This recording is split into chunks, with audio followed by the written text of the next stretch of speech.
Alright guys, welcome back to another video, and what we've got going on today is another quick and simple, easy recipe. For this recipe, you're going to need some eggs, some milk, some cornstarch, some flour, and some of your favorite seasonings. Now for me personally, I like using paprika and this roasted garlic and seasoning as well. One thing I like doing when I'm setting up my cutting board, it's a quick, simple, and easy trick, okay? Take a cloth, just a paper towel, you get it wet or damp. Heaven forbid we say moist. Lift it up, put that down.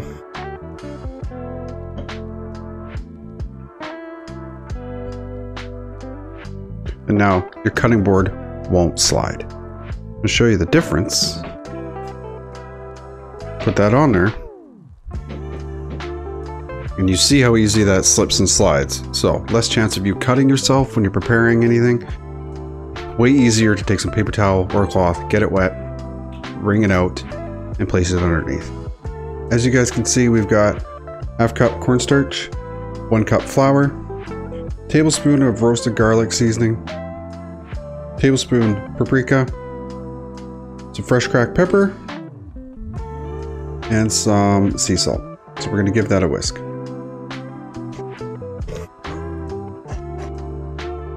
We're going to set that aside and we're going to get our eggs and milk mixture done. We're going to do 2 eggs and a cup of milk.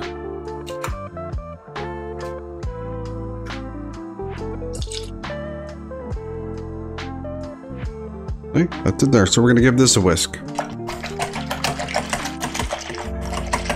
And with that, we're going to call that done. As you can see there, that looks mighty fine. So we're going to set that aside. As you can see, we got our flour mixture done and our egg mixture done. And now the last thing that we need to do is prep our chicken and turn on our deep fryer. We're setting our deep fryer to 375 degrees Fahrenheit. So let's prep our chicken breast.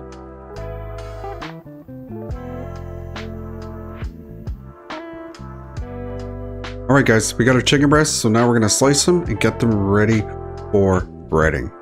All right guys, so we're gonna prep these chicken breasts, but what we're gonna do first is we're gonna remove this part here, which is known as the tenderloin. This makes the best chicken strips. Now we are gonna use the rest of the breast as well, but this part right here will make the best chicken strips. So you can see, we got this little line here.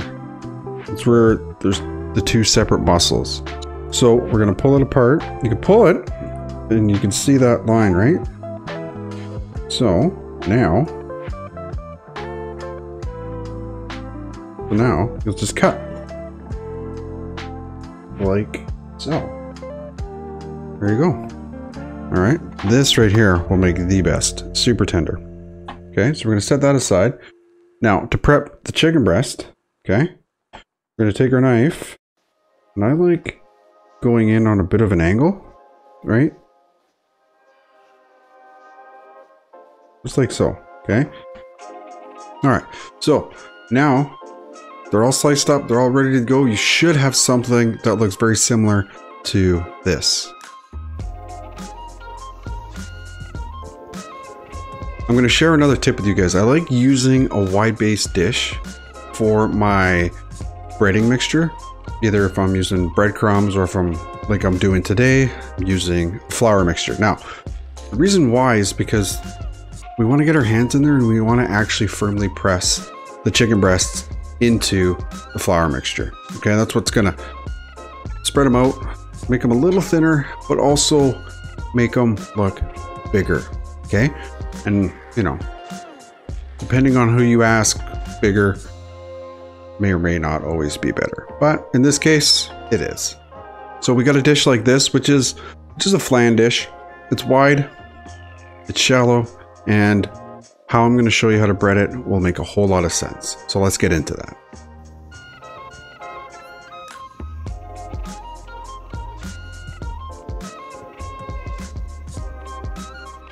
Okay, so we're going to go egg.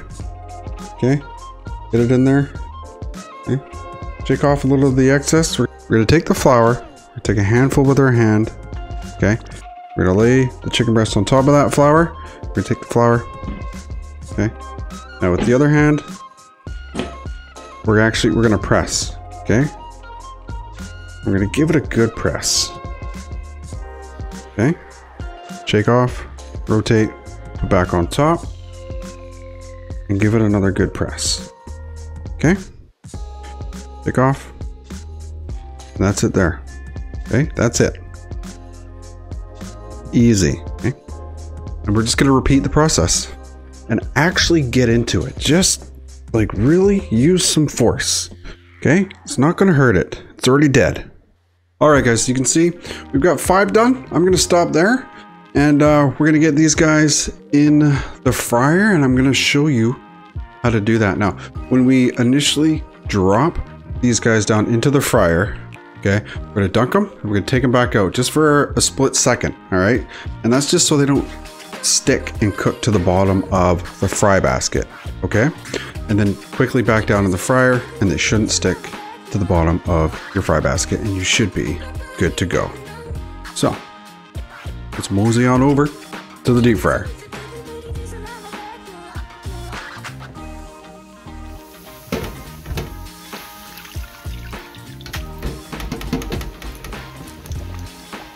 All right, guys, they're in the fryer.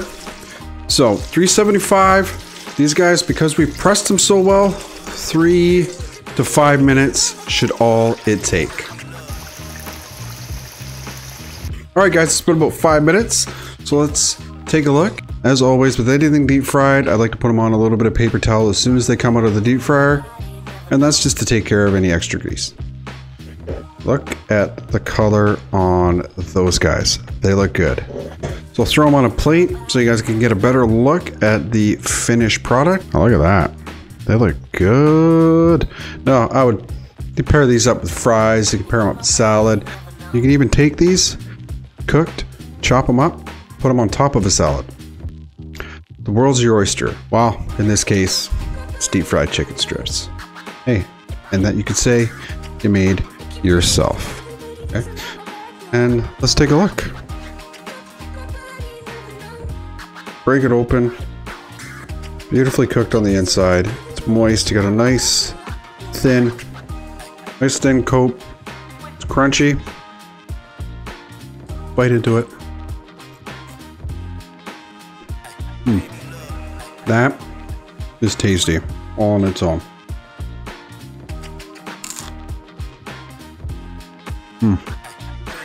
Oh, that's a winner.